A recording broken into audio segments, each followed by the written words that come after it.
In the heart of Zambalo, a land with lush forest, nestled between towering mountains and sprawling savannas, flowed a series of magnificent waterfalls. Out of all waterfalls, the first one at the entrance of the land is known as the Whispering Falls. It held a mysterious allure, and villagers have often whispered tales of forbidden secrets hidden in the cavern beneath its cascading waters. Among these villagers was a young man named Ahura, known for his curiosity and adventurous spirit. He first heard of it from his father when he was trying to warn his children to stay away from forbidden things. From that young age, Ahura had been fascinated by the waterfalls, especially the tales of the Whispering Falls. Despite the warnings from the village elders about the dangers of the cavern and the strict prohibition against venturing there, Ahura's curiosity grew with each passing day. One fateful day, unable to resist the call of adventure, Ahura decided to explore the cavern beneath the Whispering Falls. He waited until dusk, when the village was cloaked in the serene silence of twilight. He slipped away unnoticed and made his way to the falls. The sound of the rushing water grew louder as he approached, the mist from the falls cooling his skin. With a mix of excitement and trepidation, Ahura slipped behind the waterfall and found the entrance to the hidden cavern. The air inside was cool and damp, and the walls glistened with moisture. Deeper into the cave, he discovered an ancient, ornately carved chest. Ignoring the sense of foreboding that pricked at his senses, Ahura opened the chest and found a beautiful, glowing crystal there. As expected, he was mesmerized by its beauty, and Ahura went ahead to take the crystal. While taking it, he observed that the place started vibrating, but because he was adamant, he went ahead and took it, unaware of the curse it attached to its removal from its original place. He returned to the village without being exposed, keeping his adventure a secret. Life went on, and Ahura grew into a fine young man. What he observed is that on a regular basis, he dreamed of the waterfall and hear a voice calling on him to return what he took from the cave. He often ignored the dream. He eventually met and fell in love with a kind-hearted woman named Mariana, and they were soon married in a grand celebration. 2 months after they got married, she conceived but lost the pregnancy mysteriously. This was followed by a series of miscarriages that left Mariana really dejected.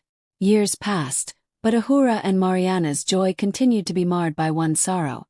Mariana was unable to conceive and carry the pregnancy to term. This unfulfilled longing cast a shadow over their otherwise happy marriage.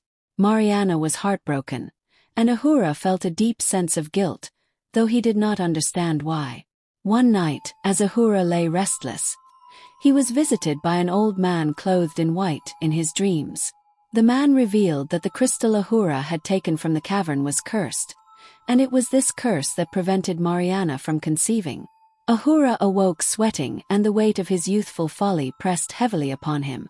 Haunted by the revelation, Ahura confessed everything to Mariana. He told her of his forbidden adventure and the cursed crystal. Mariana, though deeply hurt and angry, understood that the curse had to be lifted for them to have any hope of a child. She urged Ahura to reveal it to the village head, who counseled both of them that they may need to seek the man that he saw in his dream and find a way to undo the curse. Ahura and Mariana did not know what to do, and that same night, she had a dream of both of them setting out on a journey together in order to find the man that Ahura saw in the dream. The scenery looked exactly like that of the village where they took their produce to every 4 months to sell. The journey is usually in companies of vast numbers of farmers with their produce, and many hunters and local guards due to the likelihood of them being attacked on the way by robbers.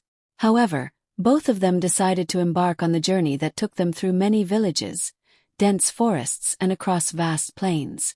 On the 3rd day, they mistakenly passed through a wrong route and arrived at a village unknown to many of the residents of other villages around. It was quite clear that they have missed their way, and as they tried to ask around, they observed that the people in the village were very unfriendly. An old man eventually stepped in and offered to help them. He seemed more friendly in comparison to others. The man offered to allow them to sleep over at one of the reserved huts in his compound kept aside for visitors.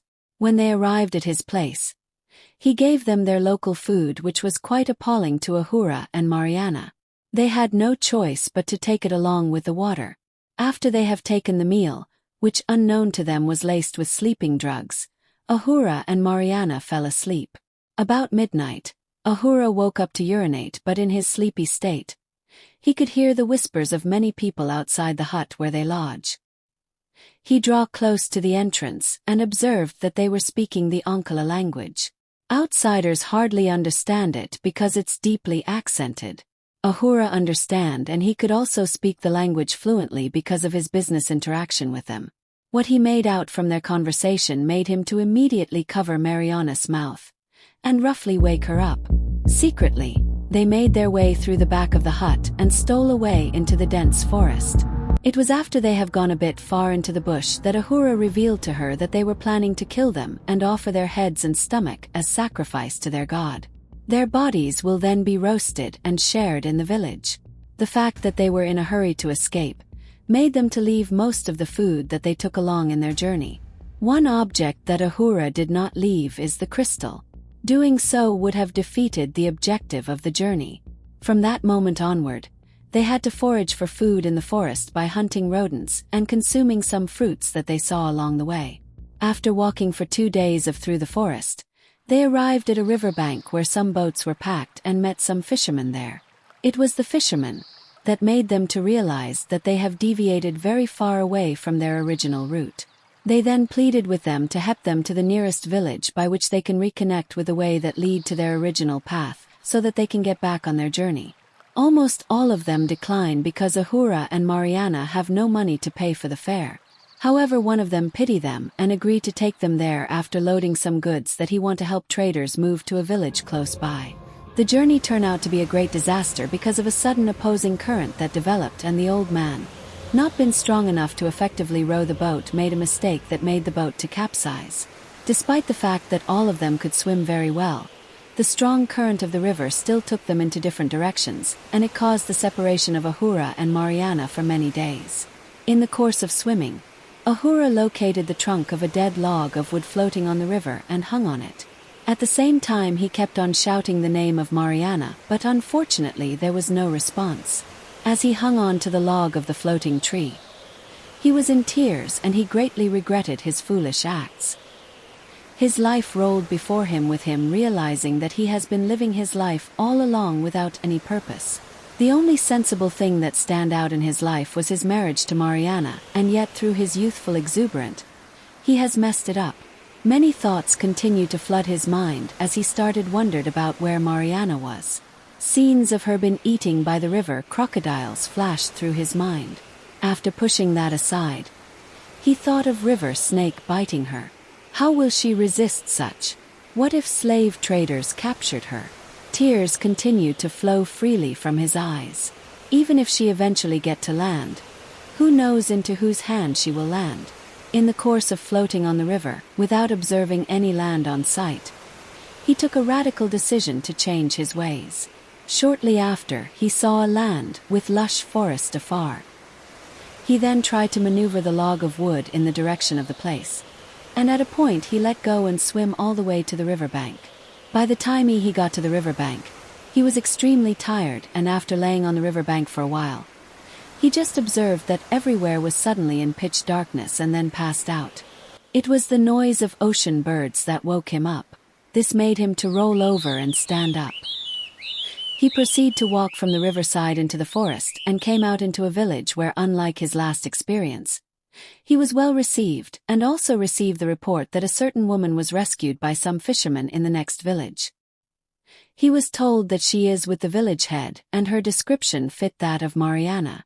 Shortly after hearing this, he set out with a guide to locate Mariana despite the fact that he was weak.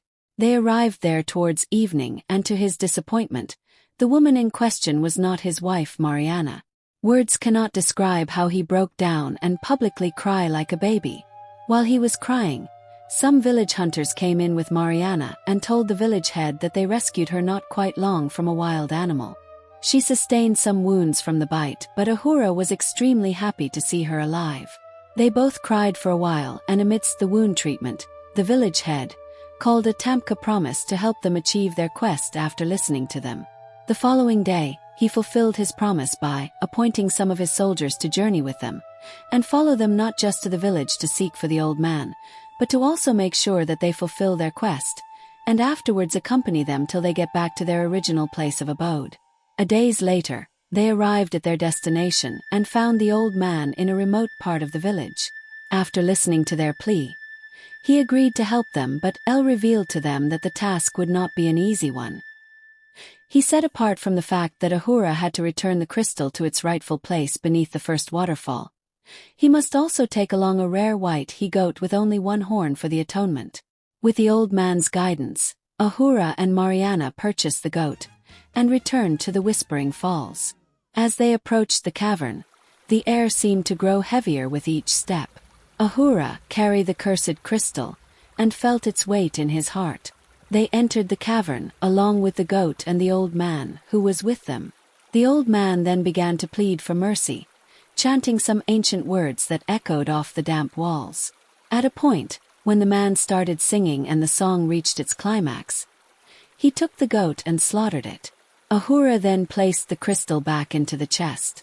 Immediately, they observed a brilliant light filling up the cavern, and the ground trembled. The old man went ahead to let them know that the curse has been lifted.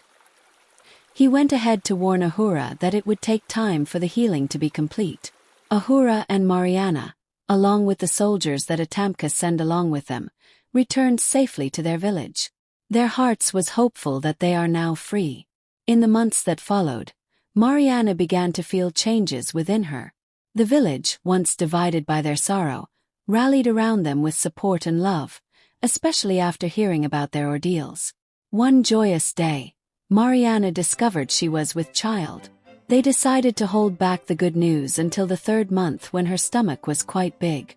The news of her conception spread like wildfire, and the village celebrated with song and dance, their hearts filled with joy. The event made Ahura and Mariana's bond to grow stronger. Through their ordeal they have both learned the value of mutual trust, forgiveness, and the consequences of curiosity that is unchecked by wisdom. Mariana gave birth to twins when her pregnancy was at term, and their story became a lesson for all the villagers and a reminder of the hidden dangers that lay beneath the surface of meddling with forbidden things. The incident became a proverb used in warning people to stay away from trouble. The villagers started saying, "Beneath the first waterfall lies the trouble crystals." Others prefer to say that, where the Whispering Falls sing its ancient song, lies Ahura and Mariana's trouble. The love story of Ahura and Mariana also flourished as a testament to the enduring power of hope, redemption, and the unbreakable bond of true love. When they see a man and a woman in true love, they call them Ahura and Mariana.